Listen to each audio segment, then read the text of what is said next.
All right, so this is part two of Random Me, listening to a little bit of Third Day and Nothing Compares, one of my favorite songs. Well, I don't know, I have many favorite songs. Anyway, so just getting back, there were a couple things that I didn't get an opportunity to say in the last part. And so one of the things that I definitely think about, um, when we talk about um, a word that's in the Bible that's unique, and again, I can pick up anything, this is random, and just give you a little tidbits, is the Hebrew word Nazarah. When we talk about the Magi and they followed his star. Now, for us, we look at astronomy and astrology as something that is modern day, but for those people that lived before Christ, the stars had specific significance. The Bible is very clear that the heavens declare the glory of God. The firmament showed his handiwork. Day after day, utter and now it's night tonight under his speech. And it says that he calls each and every one of the stars by his name. I think that's in Psalms 147. It might be 3 or 4. Might be wrong, but you can research that. Anyway, I want you to think about that, the procession of the heavenlies.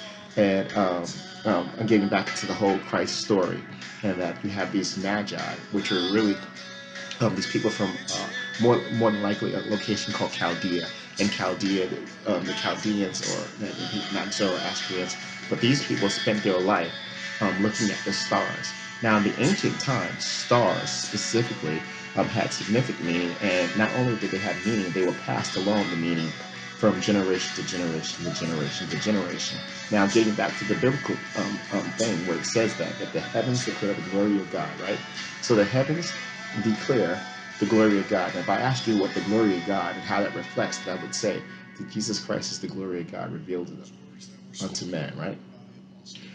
So there's a book called The Gospel of the Stars by Joseph Sykes, and I think there's another book called The Real Meaning of the Zodiac by Dr. James Kennedy from Presbyterian Church, or Coral Ridge's Presbyterian Church down in Florida. I know him, can't say face to face personally, but definitely been in connection with that ministry over the years, and I know him.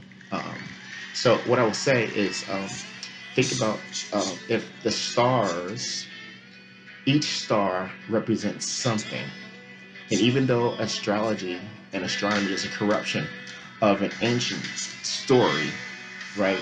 If the stars, every star has a name, and every star then would be part of something, and the heavens declare the glory of God. That means that there must be some type of story that's written in the heavens that was passed down from generation to generation, speaking about the glory of God. That glory of God, we say, is revealed in the face of Jesus Christ, being the fullness of God, right?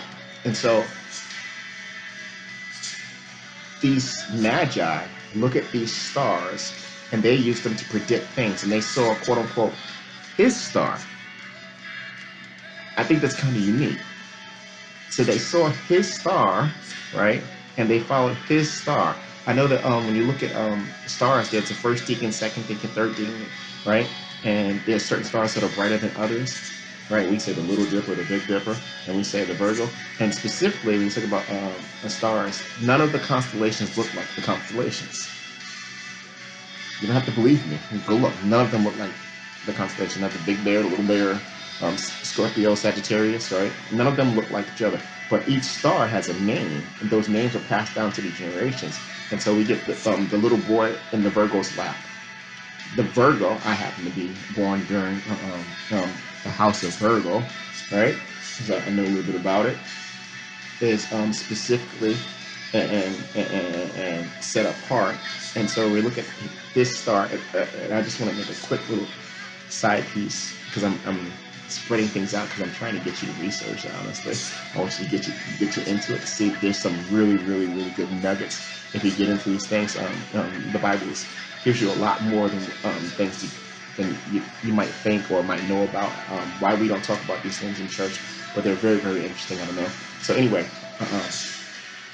what was I going to tell you? So the procession of the stars, and the Virgo star, right? There's this little Virgo star that I said, the boy that sits in the Virgo's lap, the Virgo being the Virgin woman.